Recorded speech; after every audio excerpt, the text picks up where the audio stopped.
What is going on? Welcome inside the Red Mile Rundown. It is June. It is gorgeous outside. There's no better time to talk hockey than, right?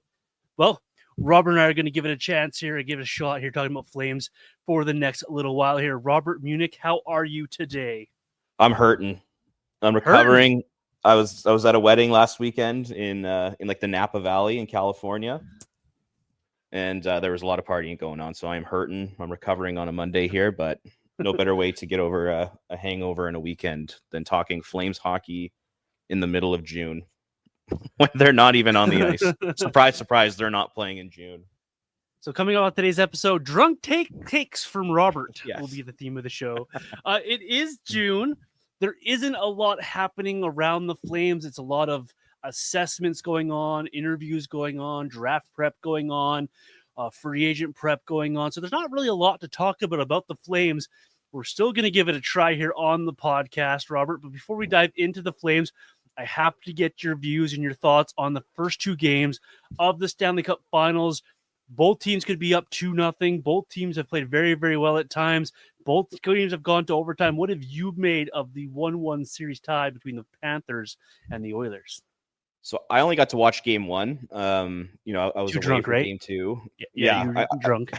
I caught double overtime at a bar for game two, but game one specifically outstanding, just remarkable hockey, really, really entertaining, just two juggernauts going at it, which sucks because, on one hand, it's the Edmonton Oilers. We obviously don't want them to win. On the other hand, I understand why Calgary Flames fans are cheering for the Florida Panthers, but there's still part of me that's very sour over Matthew Tkachuk and Sam Bennett. I don't like the way either of those situations ended. And, just to see those types of guys having so much success with the Florida Panthers, I personally find difficult to watch as a Flames fan. I don't know if you feel the same way, but I'm very conflicted in the Stanley Cup final. It's almost like I don't want either team to win. Can this Stanley Cup final end in a tie? Nobody gets the Stanley Cup. Can Gary Bettman just go into a lockout, please? Because I don't want either team to win right now. Bane comes out and drops the ice up from underneath everyone like he did on the field in Batman. Yeah. I understand the disdain that Flame fans are having for the Florida Panthers with the Sam Bennett and the Matthew Tkachuk thing. The Flames made their bed with the Bennett one, so I'm more mad at the Flames than Bennett on that one. Totally. And the Tkachuk one, yeah, it sucks, but at least the guy was honest, and I understand that side of everything as well. So my hate for the Oilers, my loathe for Edmonton is greater than that of my disappointment in the Tkachuk and the Bennett situation. I can never cheer for that logo. It's the one logo in all of sports I'll never cheer for. I just can't do it. And so I watched this Stanley Cup, and I'm a big fan of Andrei Barkov, a big fan of Lundell down the middle for the Panthers, and I find other guys I can cheer for that to help me get over that little bit of distaste in my mouth from the Tkachuk situation. But I fully understand those who find it hard to watch the Stanley Cup final. Plus, it's year 2 in a row of this, right? So he's got this last year, and you're like, oh, I got to live this again. A chance for those guys to do it again. So I get it very well. But the games in and of itself, that's been pretty good hockey. Oilers have dominated at times. The Panthers, when they get the forecheck rolling, really can play a really good game.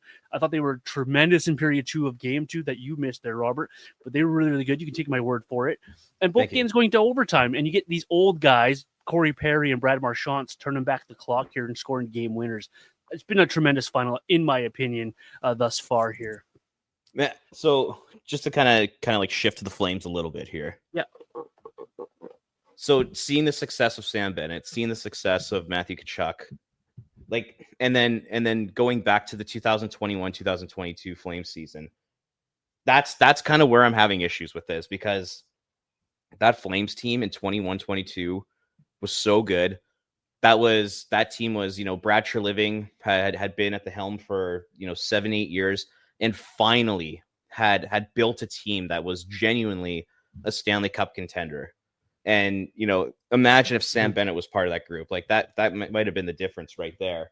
But to build, to take so long to build to that point, and then just to have it all come crashing down in one summer, that's where I am with the Florida Panthers, where I'm like, that one summer is just like Mhm. crushed it for me. Matthew Tkachuk asking to leave is just like devastating. Trading Sam Bennett, devastating. Losing Johnny Gaudreau to free agency, devastating. All those, unrestricted free agents leaving, Traded just Monahan. trading Sean Monahan. Like it crippled the Calgary Flames. So that's like why I'm like, oh God, like I just have such a hard time watching Florida, because a lot of their success is coming from a couple guys that should be Flames, that should have been Calgary Flames for a long time, that should have led this team to success. But unfortunately, it's really, it has fallen apart, and we've had three, I wouldn't call them like miserable seasons, but like when you take into consideration that they've missed the playoffs all 3 years, they've been relatively competitive, but like been in that mushy middle, and it doesn't feel like there's a great future. It's like, that's why I'm like, I don't know if I can cheer for Florida, because I'm like, if we still had Kachuk and Bennett and all these guys, maybe the Flames could have had a 3-4 year run there where they were running for Stanley Cups. Yeah, I understand that. Up until that summer too, I was a big defender of Brad Living as well, right? Like you go back to those teams you built, and I guess the Giordano thing bugs me a little bit as well, where he didn't do anything with Giordano, then you lose him in the expansion draft. But he built himself a top six that could have had Gaudreau, Monahan, Kachuk, Bennett, and then Elias Lindholm comes in here. That's five really good hockey players. If you can find a sixth guy throw in there. Yeah, and then you can have a third line of Coleman and Backlund and so on and so forth. Like there were guys here, and Treliving built a really good team. So unfortunately, he undid it all himself, right? Doing nothing with Mark Giordano, kind of losing him for nothing was kind of asset mismanagement. You get rid of Bennett because it just wasn't working out because you didn't really do the proper job of developing this player. Kachuk's gone, Gaudreau's gone. You ditch Sean Monahan because you want cap space to sign a aging centerman who has been good for the Flames. I will give Kadri his due, but it really makes you like a little bit more mad at Brad Treliving. Like I was a big fan of that guy up until that summer when he made all those moves, and even the trade of Kachuk, I was okay with the return at the time. But you look back on, you're like, man, this could have been a 4 or 5 year window where the Flames could compete and challenge here, and we could have had an opportunity to play longer playoff runs if you just did think, they still needed a goalie, but it was there for the Flames. And so, yeah, I understand the sentiment people are getting at when they're like, I can't cheer for Florida because of these reasons. It's just, I always come back to, I just hate the Oilers more. That's all it comes down to for me on this one. Fair. So it's just what could have been for the Flames. And you know what? Good on Sam and good on Matthew for going out there and making the best of their situations here. Like I'm not, the players are who the players are, and they're doing what they're doing for the Florida Panthers, and it's good success for them. And the Flames are what the Flames are now, and so we have an off season ahead here for Calgary, coming up to the draft and free agency, where there's a lot of questions. What are we doing with Rasmus Anderson? What are we doing with this prospect, that prospect? What's Connor Zary post-injury? What are we going to get out of Morgan? Lots of questions around the Flames that need to be answered now, Robert. So if we look at this offseason overall, what's the most important thing for you that Craig Conroy has to focus on here and put his mind to and get sorted out here? What's the biggest thing for you? Yeah, I think number one is don't get ahead of yourself, right? Like, don't be like, I know you had 96 points last year and the team overachieved and that's great. And, it was led by Dustin Wolf, who's 23 years old. So, there are obviously like some positives to take away, but at the same time, they're still like pretty far away. I mean, like just watching even just like going back to the first round of the playoffs this year, you see the speed, you see the skill, the physicality, the intensity. Like, I just don't think Calgary's there. Like, the work ethic is there with the Flames. I think structure and coaching is there for the Flames. Obviously, goaltending with Wolf, but they're missing that high-end talent. I still think they need to work on their team speed. So you can't fix those things overnight. And I hope Craig Conroy realizes that, and I hope he doesn't go out and give $15 million to Mitch Marner or give $9 million to Sam Bennett. Something like that. Go out and make a couple like massive trades where you're giving up futures for, a 28 to 30-year-old. Like, I don't think that's going to happen, but, like you hear all these reports that like, if Mitch Marner does make it to free agency, the Flames will at least, make like a legitimate offer. And that scares me because if Calgary wants to be in the Mitch Marner sweepstakes, they have to ante up and they got to pay more than almost any team in the league. Like they'll have to offer up 14, 15 million if they want Sam Bennett. they're gonna have to offer up $9-10 million a year. So if I'm Conroy, number one, the priority list is just hold still, be patient, continue with your plan, continue building your team through the draft. There's really no need to totally expedite this. So yeah, that's kind of the first thing for me.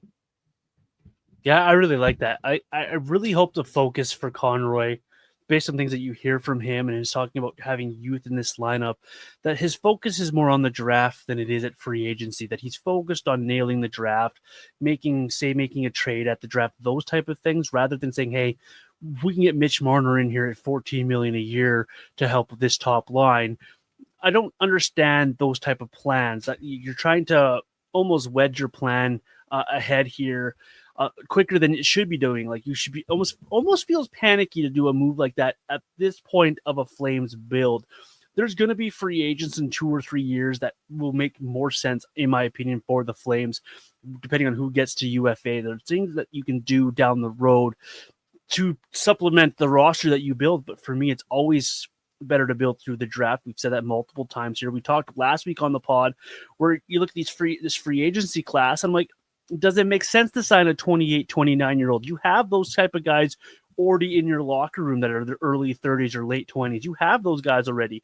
So to draft and develop is a big key for me. I like what you said there, Robert. I really just hope he focuses on collecting skill. Always bet on skill. Skill wins. Look at the two teams in the Stanley Cup Finals right now. There is a ton of skill. You bet on your skill to get you where you need to go here. Don't go out and sign yourself these aging veterans, because all you're going to do is just start blocking your kids here. You're going to start blocking Luke Misa or whoever is next on your depth chart to take a step to the next level here.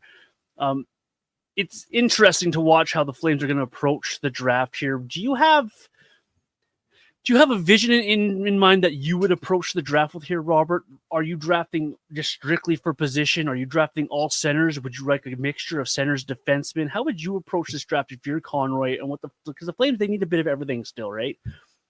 Yeah, I mean, especially down the middle. So I think that would be ideal. Like the way I view the draft is it's asset accumulation. For me, like they always say, like you choose the best player available. I totally agree with that.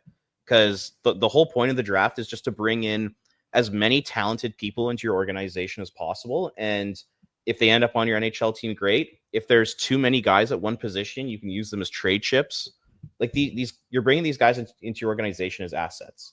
So, if the Flames say they're picking at 18 and there's a guy that they have ranked like, in their top 10 that's still available, but it might be a defenseman or a winger, and say they have a center who's ranked, 14th or 15th on their list, like I still think you go with the best player available. I know that sounds crazy just because they don't have they're really lacking at center in the prospect pool.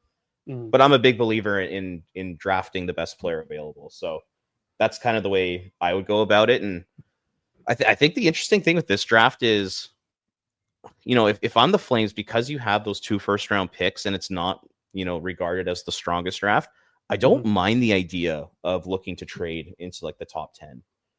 Like somehow if you could move into the top 10 and target a guy like Jake O'Brien or Caleb Desnoyers, somebody like that, I think that would be really smart of them. I don't know how realistic that is because, I was reading, I think the last time that a team moved out of the top 5 was in 2008 or something like that. Like teams don't trade out of the top 5. Like, we talk about it all the time and you hear in like other podcasts, people talking about it, but like it never happens. So, overall, like ideally you'd want a center, but I'm still best player available. And if I'm Conroy, I'm calling every team in the top 10 and I'm offering pretty significant packages to move up to try and find that, high end elite forward that can play center, that has high skill, maybe a little bit bigger, like a McQueen or a Jake O'Brien, Desnoyers, like those are the guys I would be targeting. I really like what you said there. We talked about last week, and I mentioned how like these aggressive teams, they tend to, at the end of the day, win. They tend to be the successful teams. Your Vegases, your Floridas, those teams tend to lift a Stanley Cup at the end of the year. So I like the idea of the Flames being aggressive. Obviously, there is a limit to the price paid, but Take a significant package. Try to move yourself up. If there's a player there that you have labeled as best available that's sitting on the board waiting for someone to pick them, why not be aggressive and go get that guy? I know a lot of people are concerned about the Roger McQueen back injuries, but there's guys up there that you could go get and go pay for. You want to have yourself some centers, and you want to have yourself some centers you can build a team around. This Flames team has 2 aging centers that right now are serving a purpose. Nazem Kadri and Michael Backlund are both good at what they do, and we'll give them the respect they deserve. But what's your plan besides those 2? What's the plan if one of those 2 guys goes down? What's behind Backlund and Kadri? And as you mentioned, Robert, there's not very much in the depth chart for the center position, especially in the prospect ranks of it. So I like being aggressive in the draft here. I'm always draft skill, always bet on skill, always take best available, because you can run into a situation where you are like right now, the Utah Mammoth, who used to be the Coyotes, of course. How many years do they have like 3 or 4 draft picks in the second and third round? Now they're running into a problem where they don't know where to play these guys. So you can always take you draft your best available here, and you always take those guys and flip them for other assets to help your roster, right? So there are other ways to acquiring centers, but I do like the path of trading up, picking a guy but as you mentioned again, like no one does it, right? We hear it every year. There could be lots of movement in this year's draft, and you get like one trade, like the classic Brad Treliving trade down three picks trade, and that's all you seem to get out of these drafts some years. But I'd like to see it. I'd like to see the aggressiveness. I'd like to see what Conroy can pull off here. And if he doesn't, there's still some decent players around 18. Just because the big draft guys think this is a softer draft doesn't mean you're still not going to be able to find a gem if you've done your homework, if you've worked at it, and you see a guy who fits what you're trying to do. Why not, right? All options clearly are on the table for Conroy, and I hope he takes advantage of those options as well. Yeah, like I'm looking at the top 10 right now, and there's a couple teams that I see. So like there's lots of rumors about Utah maybe looking to move their pick at number 4. There's Boston, who I know they just did like a retool here, but I have a feeling that they're going to want to remain competitive. I could see them, if you offer up some veteran players and a couple picks, I could see them moving out. Seattle, like, God, the Seattle Kraken, they need to do something. Like they need to make the playoffs next year. So, are there a couple veterans on the Flames that they'd have interest in along with pick 18? Like those are the types of moves that I think if you're the Flames, you'd want to make. Like another thing too, like, I don't know if this is even possible with the Flames ownership group because they're so impatient and they want to win so quickly. But if I'm the Flames, I would take like a 4 or 5 year perspective on team building right now. To be totally honest, like the next like 2 to 3 years for me don't really even matter if you're the Flames. Like I'm of the opinion it's like everything you do is you build for 4 or 5 years from now, and it's to build a legit cup contender, a legit elite team that's going to have a 5, 6, 7, 8 year run where like you're in the playoffs every year and you're competing for a cup. Like that's I think that's what Flames fans want. Like I don't understand this franchise. It's almost like they think the fan base, all they want to do is just sneak into the playoffs and they'll be happy. It's like people are craving a winner in this city because they haven't had one in forever. We talk about it all the time about the lack of playoff success for this franchise. Like it's embarrassing, and they're continuing to do the same things over and over again with prioritizing the short term over the long term. But like if I'm Calgary, I'm like, I definitely look to move like a Nazem Kadri right now. I'm 100% moving Rasmus Anderson. The Blake Colemans, Backlunds, all those guys are on the table to be moved for me. And it doesn't sound like that's going to happen because Craig Conroy wants to keep the team quote unquote competitive. But like, God, like if say the Boston Bruins are like, hey, we want pick 18, pick 31, Blake Coleman, and and a prospect or something like that, do it. If Seattle wants Nazem Kadri and pick 18 and maybe another asset to move up to the top 10 to get a Jake O'Brien or a Desnoyers, do it, because in 4 or 5 years from now, those guys are going to be the ones you're going to be building around. Like you need to build around this Wolf and Parekh core that you're building, and you need elite talent around those guys. And the only way to do that is by getting those high draft picks. And if it means sacrificing a Nazem Kadri or Blake Coleman or Rasmus Anderson, and it means taking a bit of a step back for the next couple of years, that's fine. as long as like they're building that next core that's actually going to get them somewhere. Like it's just it's frustrating. I don't know if you feel the same way, but just I'm conflicted as like a Flames fan, Flame observer. It's like I obviously like I want is just the team just to be good, because the Flames have not had sustained success basically in our lifetime, maybe my lifetime, but I just want like a 5 to 9 or 10 year run of just like really good hockey, really exciting hockey with great core group of players that make the playoffs every year and have a chance to win. I think that's all I want. I think it's all what like a lot of Flames fans want right now, But you look at how many conversations you have around the Flames where a lot of what we talk about goes back to 2004. Goes back to the run in 04. Goes back to what Jerome McGinley did for the Flames. What Mika Kiprusoff did for the Flames. Everything comes back to 04. Well, 04. The problem with that is that those conversations are being had in the Flames organization. Like, you look at the main people who are in charge. Murray Edwards, number one. He was there for that run. Like, he's owned the team, I believe, since 1996. And, he doesn't do like any interviews or any public appearances, but I know he did one for like NHL.com this year. And he mentioned that. He just said, like, my greatest memory as an owner was 2004 and just like how the city came alive and like we're trying to rebuild that. And then you look, the GM's Craig Conroy, massive part of that team. Special advisor Jerome McGinley, massive part of that team. Marty Jelena is part of the staff, massive part of that team. It's almost like they're always saying, like, we had 04, we all experienced 04 and it was incredible. We can do that again. Like, as long as you just get in, anything can happen. That just feels like the strategy of these people for some reason. Yeah, and I bring that up for that exact reason, Robert. It's like you look at 04 and the moderate bit of success. We see this team then chase it. 06, 07, 08, 09, this team just tried to chase that small bit of success they sniffed in 04. We saw it again after 2015. They tried to chase it in 16, 17, and 18, and it doesn't happen again. So my fear is that the Conroy is going to stick with the same caliber, the same team and maybe they get the bounces next year and they are St. Louis and they sneak into the playoffs. Then we're probably going to see in 27 and 28 and 29, the Flames just again try to chase a little bit of success. And that's what skewered Brad Treliving when that summer where everyone leaves. He just kept trying to run things back and tried to chase a little bit of success they found.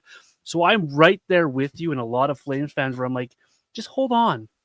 Just hold on. There's nothing wrong with having 2 or 3 seasons where you're not as good of a hockey team. You can still be a competitive, fun team to watch. Look at what San Jose did last year. That team was fun to watch. Why?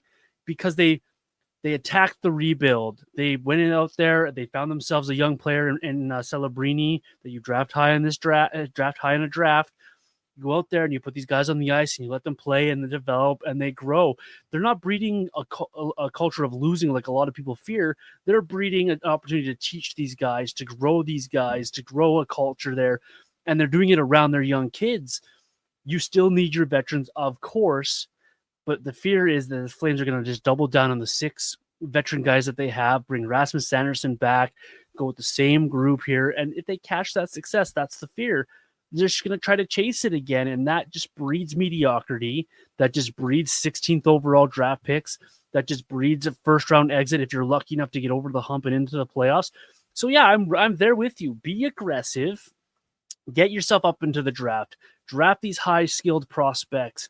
Build something, and stop chasing the little bit of success you might find once every 6-7 years. That just doesn't ever make sense to me. These teams that are successful, they continually go back into the draft and find ways to draft high, to draft quality prospects, to develop these prospects, and stop chasing what's not there for you. It just doesn't make sense to me. Like, how did Tampa Bay win all of those years for those Stanley Cups and in those Stanley Cup finals? They developed a core. Go back and look where they drafted those guys. They weren't all first rounders, but they drafted those guys. They developed those guys. They built those guys, and they never chased it. They were aggressive to the point where, hey, we're ready now to win. So now let's go spend that first round draft pick. Now let's go make sure we get this guy in our lineup. Let's go get Coleman for a first rounder. Let's get those kind of things, these guys in here to help us win the Stanley Cup. So there's a time to go after the Stanley Cup and be in the finals and be a playoff team, but you've got to build something first. I'm right there with you, Robert. I'm not full team tank because you don't need to be 0-82 to find that success in the draft. But you got to be aggressive when the opportunity is in front of you. And Conroy, in a quote unquote weaker draft, there are opportunities here to go find himself someone to help continue that build around Parekh, around Wolf, around Hanzik, if you want to add him in that group, around Zeri, and just add to that mixture of that group. Re-signing Anderson and doubling down with the 6 veterans doesn't make sense to me, as much as I understand them wanting to be a playoff team and be competitive that way. Yeah, and like, we hear a lot about, like, we want to be like the Dallas model, and you mentioned Tampa Bay, and it's like, well, in order to do that, you literally have to be the best drafting team in the National Hockey League. 100%. Like with Tampa, you think of Kucherov in the second round, Point in the second or third round, Palat was like a 7th round pick. Like, they hit home runs in the draft, but that's asking a lot. I mean, there's 32 teams out there that all employ, anywhere from 8 upwards to like 15 amateur scouts. Everybody's out there. They're trying to accomplish the exact same thing. So to have this plan, which is, let's be the team that drafts the best out of 32 in the National Hockey League, it's far-fetched. So, like, if they can do it, fantastic, but I just don't really know if it's all that sustainable. But yeah, one thing I'll throw by you here. Mm-hmm. So what if they go the opposite direction? Like, I heard on 960 the other day, it was Peter Klein had like a pretty fun segment where they were just talking about like what if the Flames just went F it, like, we're going all in? Because I guess the idea behind that is this team's not going to tank. So, why even have, that conversation like, hey, let's move out this guy, let's move out this guy. You don't want them to be mediocre and be in the middle. So it's like, how do they get out of there and become a contender? And it's like, well, you could really like blow things up, and you could make some pretty major moves to make your team like a legit contender. And I'm curious, like, what do you think of the idea of the Flames, going down that road? Because it's not tanking, it's not being in the middle. It's like, okay, we have lots of assets, we have lots of trade chips. Why not just go for it and get out of that frickin' mushy middle and take advantage of Dustin Wolf in his prime now? Like, do you think that makes any sense, or do you just think the patience is the right way to go? It's interesting. That's an interesting way of doing it. How sustainable is that, though? Are you going to go in every year and continually throw money and stuff at it? Like, Tampa Bay won for all those years, but they consistently threw money at it. Chicago went in for years and consistently threw money and names at it. Pittsburgh, the same thing. And now we see those teams and how unfun they are to watch. So how in are you going to go if you're the Flames? How in are you going to go to get those guys? What guys are we targeting? What's the plan there? You got to look at, like, it's an interesting idea for sure. I'm not sure I'm on board with it, because I'd rather build sustainability. And how I would build sustainability is I would go patience. You're 3-4 years, draft high, develop prospects, and have something sustainable, because you can go all in this year, and then what happens the year after that? Like, what happens the year after? Do you have enough to go in the year after that? Because eventually you're back to right where this exact same conversation again in 2 or 3 years. You're right back here. What do we do now? I think the idea is, you take a look at the trade market right now, and you see that there's a lot of young players, like good young players, that are on the block right now. So whether it's your Marco Rossi's, your JJ Peterka's, your Bowen Byram's, your Elias Pettersson's, those types of players. So it's like, do you put together a couple, like, pretty big time trade packages? You move out a lot of assets, but you bring in guys who are 21 to 25, 26 years old. And that's kind of the new core. So you have the guys you've already drafted, which include Parekh and Wolf, Zeri, Cournot, all those guys, Ball. And then you supplement them with a Bowen Byram, a Marco Rossi, and an Elias Pettersson or something like that. Like, you're getting a little crazy here, but they have the cap space. They have a lot of draft picks. They have a guy like Rasmus Anderson. They have, veterans that are coming up on unrestricted free agency within the next 1, 2, and 3 years. It's like, could you really turn over this roster and make them competitive? Now, I don't think it's realistic, but if you're the Calgary Flames, like, the thing that I think the fans want is just like, get the hell out of the mushy middle. Please get out of the middle. And it's like, it's either the only ways to do that is to be really patient and rebuild, like we've been talking about, or maybe you just say F it and go balls to the wall, and you make a couple, pretty big trades for younger players. And, who knows, maybe you do end up getting out of this mushy middle. It really sounds like a video game, doesn't it? Like it really Totally. sounds Yeah, like we're playing NHL right now. like go video game mode. Like if the Flames could go out and get Rossi and Haig and say one of Byram or Pedersen and add to this group, why would you not? Like if you had that opportunity and it made sense for your roster, why would you not? Because those players on paper and in theory make you a better hockey club. So it is an interesting idea. I just don't know how feasible it actually is to get accomplished and get done there. But I'm with you. I think this fan base does hate the murky middle. Like I think even those that aren't on Team Tank, like those that are staunch, no, I want to see my team win, guys, don't exactly enjoy the 500 record you get every year watching this hockey club. I think they would welcome something a little different than what we're getting every year. Like we're not saying this like personally, I'm not saying this Flames team is awful or this team's good. There's good pieces on this roster that you can start building a really good hockey club around, whether that is adding a few extra guys from current NHL rather than drafting and developing a few prospects. There is a path out of this murky middle. It's just we've talked about it. There's always that one small portion in the back of my brain that always says, well, Murray Edwards loves to chase. Oh, that's like he has to love. That's why chase. They called the documentary "The Chase." It has to be right. He's got to be a big horse racing fan too, right? Just all the chasing that goes on in a horse race. Like he's got to love that kind of stuff because that's all this Flames team seems to do, regardless of the general manager. Take the names out of it. You go back to 08, 09, different general manager than 2015, then a different general manager now. But the pattern remains the same, and the common denominator remains the same. I understand being a businessman and wanting to hit budgets every year and wanting to make sure he has this and that covered. I understand all of that, but my big thing is I'd love to ask Murray Edwards, and I know I'd never get the opportunity, and you have to respect your billionaires and those people in power, but I would just love to ask him, why would you not sacrifice a year or 2 or 3 of one round of playoff revenue? Because you're only getting that every few seasons for a 6, 7, maybe even 8 or 9 year run where you're getting second, third, and maybe even Stanley Cup Finals revenue. I just don't understand the short-sightedness that we seem to get from Murray Edwards. So let Conroy fulfill this plan and build something sustainable rather than just this chasing of the small bit of success here. I would just love to ask Murray Edwards to pick his brain of why the short-termness every single season rather than something sustainable. God, you want to make money in the National Hockey League? Go on a few deep playoff runs in a row. Like, attract your all-star talent, market the hell out of your superstars, and go on a bunch of deep playoff runs.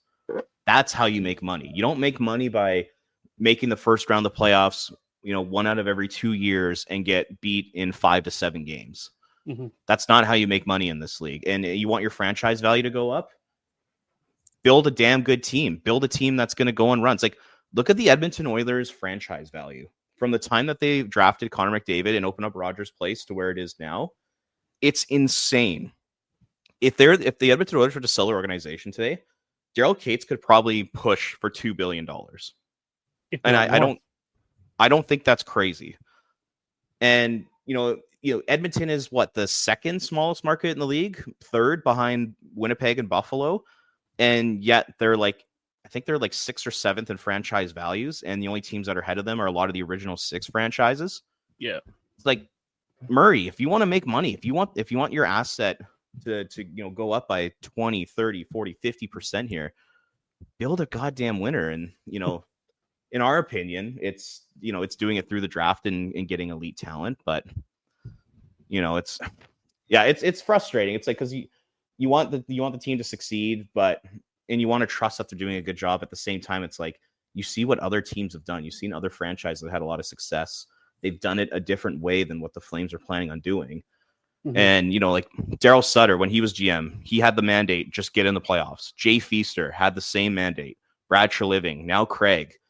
The mandate is always push, push, push for the playoffs, no matter what. And, sometimes they make it, and sometimes they don't. And when they do make it, they usually don't have much success, unfortunately. And it would just be nice to have a bit of a change of pace and in terms of a direction from the team, for sure. Yeah, I believe I was reading the other day, the Oilers had already eclipsed their record for revenue in one season, and they still have the Stanley Cup Finals to play. So, wonderful. You look at that, and you look at that money that they just made. It's like Daryl Cates is laughing up there, right? Like, he's just he's just printing money essentially up there because whatever he wants, he has. Because they got lucky with the draft lottery. Yes, they were handed McDavid, but at the same time, that team was god awful for a decade, right? Like they were awful. They put themselves in that spot. Hey, you know what? I'll argue the decade of darkness is all worth it now. Well, yeah, Draisaitl, McDavid. For the Flames, I would want the Flames to go through a decade of darkness if it got to where the Oilers are and where they've been the last 8-9 years, because they got to watch generational talent. They've gone on multiple deep cup runs. Mm-hmm. They might win it all this year. If McDavid resigns, they'll probably have another 5-6 years of contention. Like, I would trade in a decade of darkness for what the Oiler fans are experiencing right now. Like, look how much fun they're having. And I hate it. And pisses me off. Like, look who they're drawing in too, like Jeff Skinner and Arvidsson and these guys that, like, they're not the best players in the league, but your depth gets signed back. You're getting guys coming here for cheaper. You're getting guys like Ekholm, who was traded for. He's like, yeah, I'll re-up here. You're getting discounts for guys who probably would go elsewhere. Like Ryan Nugent-Hopkins, the way that he plays this hockey game, he could be at 9+ somewhere else. No, he takes a measly, just under 8 or something like that to play in Edmonton. Dude, he's under 6. He's like, is he under 6? 7.5 or something like that. Yeah. I should have looked it up before I started spouting my mouth. But still, the point remains that yes, they had that darkness. 5.125. The guy's barely making over $5 million a year. Oh my god. Zach Hyman 5.5 to so he's making like, oh my gosh, that's what a steal. Jonathan Huberdeau makes double what Ryan Nugent-Hopkins makes. Would you rather have Hyman and Nugent-Hopkins or Huberdeau? Like the point remains where, yes, Edmonton went through that darkness, but they found their superstars. They've built around those superstars. They now have guys looking to go to Edmonton to play on that team, and they are finding success. They very well could win this Stanley Cup in 3 or 4 more hockey games here and be a champion. And would that period of darkness be worth 4 or 5 long playoff runs, 2 Stanley Cup appearances? You win 1. Banners fly forever. Meanwhile, the Flames have beat Vancouver in 2015. Yeah, and so another thing. So during the Oilers' decade of darkness, what did the Flames do? What did the Flames accomplish during that same time? Well, Murray Edwards chased it. So during that decade of darkness, so that's from, let's call it 07 to 2015. The Flames made the playoffs 3 times, 4 times. They lose to San Jose in the first round. They lose to Chicago in the first round. They go on that miracle run against Vancouver, get a very fortunate first round matchup, but then just get demolished by the Ducks. So the Flames make the playoffs 3 years during that time, and they make it past the first round once and lose in Game 5 the second round. So it's like, I always see, people making fun of the Oilers for the decade of darkness, and I'm like, sure, it's funny. You get all these first overall picks, haha, and you didn't do anything with it. What did we do during that time? Yeah. Not a lot. And like you said, they chased it. And it was a complete waste of 10 years.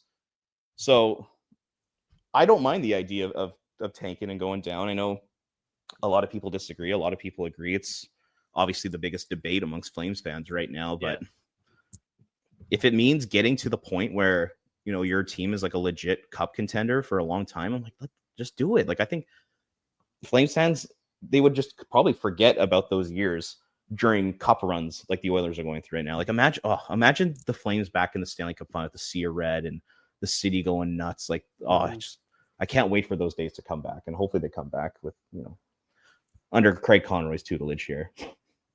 Yeah, and Oiler fans don't care about that decade of darkness anymore. Florida Panthers fans don't care about the 2 decades of crappiness they went through. Dallas Stars, no one mentions the Dallas Stars were awful for a few years as well. They're back in Western Conference Finals. No one talks about Carolina being an awful team before Rod Brind'Amour became the coach. Like, these teams that find the success and build it and go far in the playoff runs, people forget about the period where they were dipping down. How god awful were the Chicago Blackhawks before they won those 3 cups in 5 years? Go look at those records. The Eric Daze led Blackhawks years, like how much that fan base didn't go to those games, didn't attend the United Center. That team was in trouble for a while there, but no one talks about those because there was those 3 cups with Taves and Kane and Seabrook and Keith and those guys there.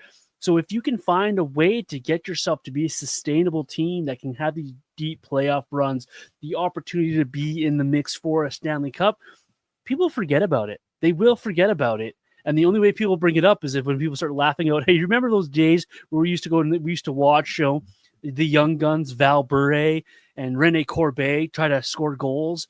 Like that was fun time, wasn't it? But no one remembers those because you find the success, right? And that's where I want the Flames to be. That's where I want Conroy to focus. Focus on building and developing your draft picks, building a roster, and say you catch fire next year and you do make the playoffs, great. But don't then chase that the next year after that by adding on your Tony Amontes or your Darren McCarty's. Just continue to build and stick to your plan, and hopefully one day we'll find a little bit of more sustained success for the Calgary Flames and under Craig Conroy here. Now, the interesting thing is, like we were just kind of having like more of like a fun discussion about like, hey, like what would the Flames look like if they really went for it this summer? Which, once again, probably not realistic. We're in kind of fantasy land there, but the interesting thing just about that whole idea is that the Flames, like, if they were to do something like that, like if they were to just go crazy and get really bold, like this could be the summer to do it, because they have all the ingredients, available to them to do something like this. Like they have a ton of cap space, like a ridiculous amount of cap space. They have a lot of draft picks, including 2 first-round picks in each of the next 2 drafts. They have a lot of veteran players that are coming off good seasons that I think would be pretty desirable for a lot of teams around the league right now. So with all that in consideration, like if Craig Conroy really wanted to, he could totally overhaul this franchise this summer. And like I said, there's a lot of talk about other teams looking to change things up on their rosters. There's a lot of good young talent available right now. It's going to be really fascinating to see what Conroy does. Like, does he remain patient? Does he put his foot on the gas pedal? Like, I think the worst thing he could do is just be somewhere in between those two things, to be totally honest. It's either for me, it's like Murray Edwards. Do the Murray Edwards, exactly. Sorry. And that's a problem because he's the guy in charge making all the decisions. But like I said, kind of going fantasy land here. Like you could trade both these first round picks this season. You could trade Vegas's pick next year. You're not trading your own pick, that's for sure. Next year, that's an untouchable asset. Well, that's going to go in an offer sheet. Come on, don't say that, John. Don't say that, please, for the love of God. Again, Murray Edwards. But even like all your seconds, your thirds, like every other pick 100%. that could be on the table. Kadri, Coleman, Sharon Govich, Farabee, Backlund, Anderson, all those guys could be on the table. You could even throw in a few more prospects, and if it means bringing in, like I said, like maybe you take a home run swing at Pettersson, and then you bring in a Bowen Byram, like all of a sudden you really change the complexion of this team, and it starts to head into a team that can legitimately make the playoffs and has some elite building blocks to build around. Once again, I don't think it's realistic, but that recipe is there for them for sure. It'd be interesting to see the approach here. One more approach I want to talk to you about as well that just came to my brain as we were talking here. What about the approach? And I've seen this on social media about, well, we have to build the team to beat Edmonton, much like they tried to do back in the 80s. What do you make of that sentiment, that direction, that little comment here? You have to make a team that can defeat Edmonton. Are you after that mind, or are you not worried about just one particular team? You got to beat 31 other teams. I just don't think you can focus on one. And, back in the 80s, I think that would make sense because you had to go through the Oilers to make it to the Cup final. And those Oilers teams were significantly better than this Oilers team is right now. Yeah. Like when you consider, outside of Messier and Gretzky, who are like the McDavid Draisaitl of this era, you have Paul Coffey, who's one of the greatest offensive defensemen in the history of the game. Like, I don't think Evan Bouchard is in that same category. You got Yari Curry, Glenn Anderson, like Grant Fuhr, one of the great goalies of all time. It's like this Oilers team doesn't really have that. So, and I don't know if you feel the same way, but when you take a look at the Oilers long term, yes, if Connor McDavid resigns, you'll have that two-headed monster for a long time, but surrounding those guys with a group that can actually win a cup is going to be difficult moving forward because they're getting very old. They're getting old quickly. They have no prospects. They have no draft picks. I almost wonder if they're going to go from like when the Pittsburgh Penguins won their cup in 2008 or 2009, whatever year it was. I could see in Pittsburgh, they kind of went on like a 5-6 year run there where they were good and they were making the playoffs, but they weren't like a true contender. I almost wonder if the Oilers are going to go in that direction, because I look at their organization long term and I don't really like what I see. It's like I said, you have that two-headed monster, and I'm like, outside of that, I'm like, I don't know if I like the direction they're headed. So no, if I'm the Flames, I don't think you can have that attitude of we need to build a team to beat Edmonton. I just don't really think that makes sense in a 32 team league, It also didn't work in the 80s. It really didn't. Come playoff time, they were slapped almost every time as well in the playoffs. So I'm with you there. You got to beat 31 teams. You got to have the focus on, you want other teams to have to worry about you and not the other way around. I like your outlook on the Oilers there, because it's simple facts. They're going to overpay Bouchard, and I won't get started on my thoughts on him, but it's going to get very hard to try to find people to fit in and around them when you don't have prospects or picks you can move to bring in guys. You're relying on free agency, which is already aging veterans. So it's going to be an interesting build up north as well. But when you're the Flames here, you've got to make sure that you're focused on you.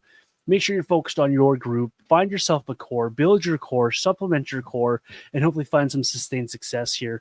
It'll be very interesting to see how Craig Conroy approaches this summer, approaches the draft and free agency, and how he works this roster here.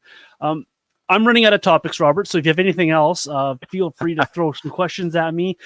This wasn't bad for an episode that both Robert and I were talking before here, where we're just like, we're almost just going to kind of wing it and see where the conversation takes us. So I don't think this was bad at all for an episode where we're just kind of almost winging it and throwing topics back and forth here. But my paper's out. I don't know if you have anything else left here on the podcast here, Robert.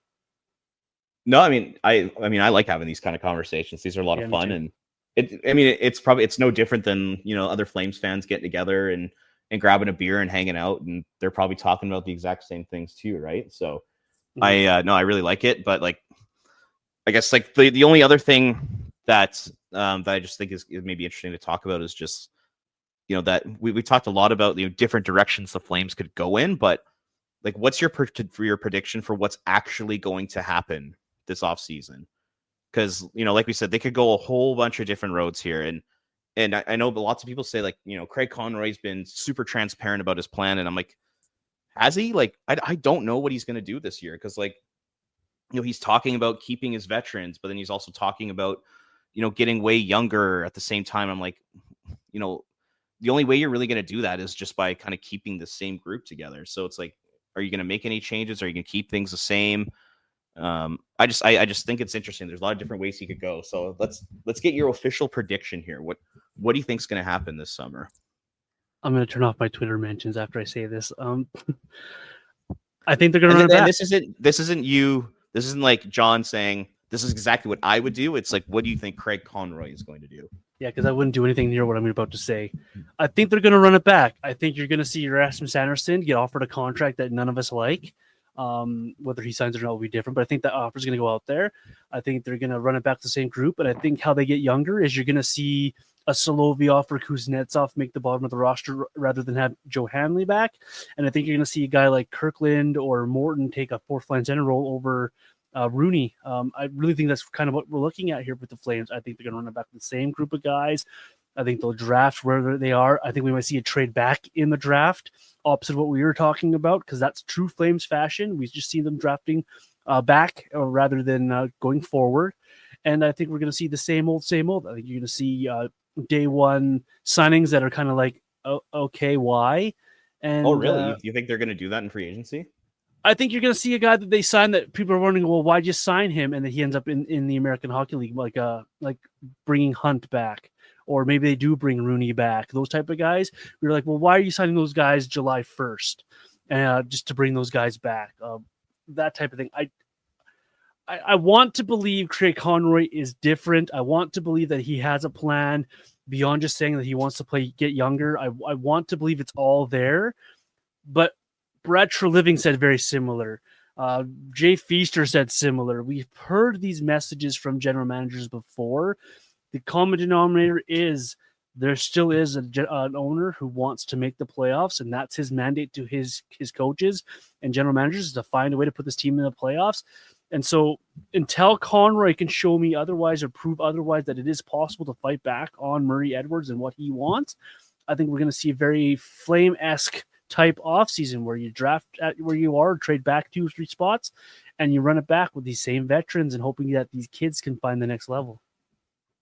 How much of that do you think is from just a strong finish to the season? Like, do you think Craig Conroy looks at those final, 18 games of the year and goes, that's our team? Like, that's what I expect us to be next year. Do you think that would probably be part of that? Huge part of it. Absolutely huge part of it. Because look, who else is watching those final 18 games? Who else watches them in 2015 sneak into the playoffs? Who else is watching them like go on a magical run in 04? Unfortunately, it is because of the guy who's up top. And I think Conroy does see, hey, look, Coronado can be a 30-goal scorer beside Kadri or things like that. Or if we just get a little bit more from Frost, or we saw Sharon Govich in the last 2 weeks of the season have a little bit of a resurgence. I think that plays a big part into it, and that's what scares me a little bit. They're just going to keep chasing like they have in the last 30 years. That's just what the Flames do. I love being the Debbie Downer. Sorry, guys. But show me different. These are real conversations. Like, we're not trying to, blow smoke up anyone's ass here. Like, this is just real talk. And, I'm just looking at the final 18 games of the season for the Flames. They were 11-4-3, and they were 4th in the NHL during that time in points. Mm-hmm. So does Conroy look at that and go, okay, we had that incredible finish to the season. We have Dustin Wolf. We're going to add a Parekh to the lineup. We're going to hopefully add some younger guys. Hopefully they make a push.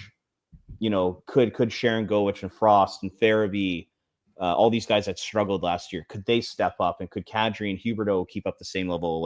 If all those things happen, like we can be an elite team in this league. We showed it in the last 18 games of the year. I hope that's not what he's thinking. I really don't. Because if you're asking me what I would do none of those things. I would be exploring a Kadri trade. I'd be exploring a Coleman trade. And I'd be exploring an Anderson trade. And 2 to 3 of those guys would not be back with the team next year if I was in charge. All due respect to those players. I wouldn't be signing back Dan Vladar. I'd be trying to find who my next goaltender is behind Dustin Wolf. I'd be trying to find 2 or 3 defensemen like a Nick Hague. Be aggressive. Go sign someone like that or trade for someone like that, a Bowen Byram. Go out and see if you can get yourself, maybe not Marco Rossi, because I see a lot of hate for him online. But say you go offer a guy like a Ryan McLeod. He's a depth centerman that could play in this league. He has speed to his game. There's guys out there that you could go find to add to this lineup. That's what I would be doing. You get younger, but you're still competitive. You still have your Coronados, your Frosts, your Zaris, your Uyghurs, guys that are going to push this roster, push this team to be exciting to watch, to put a good product on the ice. But the difference between me and what I think Conroy's going to do is I just wouldn't push these veterans back again. Like, yes, you need veterans on your roster. You don't need 7 of them over the age of 30 making stupid contract money and blocking your younger players. Give guys like Matthew Gridden a chance or Siniev a chance to earn a spot on this roster. Make sure there's room for these guys and develop that way. And then I'd be aggressive at the draft. I really would be trying to move up. I would. There are guys there that I would absolutely love in that top 10 that would help fit the Flames next nucleus, be a player that you could build around and develop. People hate on Roger McQueen because of his back issues. If the Flames traded up to, say, the 8th pick and got Roger McQueen, I will be dancing in the streets, and his jersey would be in my inbox the next day, just because that's how excited I'd be over this player. That's how you build excitement with your fan base, in my opinion. That's how you keep your team fresh, in my opinion. And you can see a vision if you go down that path as well. But what the Flames are going to do is probably just, hey, reload and let's go again. What about you, Robert? Where would you go? Where do you see Conroy going here? Geez, yeah. I mean, with your prediction, God, the Flames, I think they would get pretty stale. I bet you, if they do what you're saying, I could see fans, starting to lose interest in the organization a little bit, outside of watching the Wolves and Pareks. Go look at that 2009 Flames roster. You'll say the same thing. Yeah. In terms of my prediction for the summer, it's something I haven't given a whole lot of thought into, but I guess my initial thoughts would be, I think they'll probably do a little more than what your prediction is. So I'll go a little different than you. My guess is, they're going to re-sign all their RFAs. They're mostly going to bring back the same team. I feel like Craig Conroy's got one sort of trade or move up his sleeve.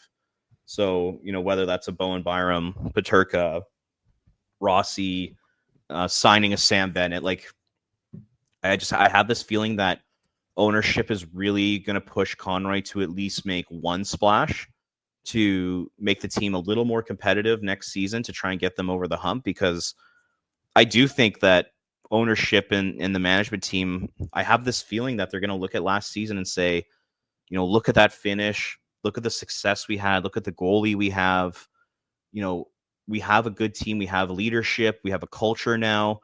All we need to do is, I think we just need to give them a little boost. And, I could see Conroy going out and making a bit of a splash to bring in a younger impact maker. So that's kind of my prediction. I think, they'll pretty much run back the same team outside of maybe a Rasmus Anderson trade. But overall, I think it'll be mostly the same group with maybe a splash or two of new blood mixed into the team, and like good players, not going out and signing Anthony Manthas. I think, like it could be like I said, like a Bennett, like they'll offer him just an insane amount of money. Maybe they'll offer the Buffalo Sabres a bunch for Peterka or Rossi, or God, even like an Elias Pettersson. I keep bringing up that name, but who knows? But that's kind of where I see things going. I think they'll try to make marginal improvements. I think they're going to be banking on their young players taking another step. Instead of Zary being a 40-point player, they're probably banking on him being a 50-point player. And, Frost and Farabee, instead of producing at 20 points over 82 games, they're both going to produce at 35 to 40. And Sharon Govich is going to score 30 again, and then our veteran players are just going to kind of continue to bring to the table what they have the last few years. And if all those things happen, we can make the playoffs.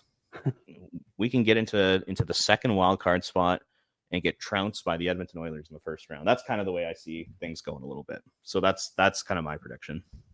I like it, but it also screams pick 16. Oh, does it ever? Not to be that guy, but I'd love them to go find out someone who could play Mackenzie Weegar alongside of him a little bit more. Hanley was fine, but go find someone who could play with Mackenzie Weegar. Go find a guy like Peterka you can add to your forward rings to boost the morale.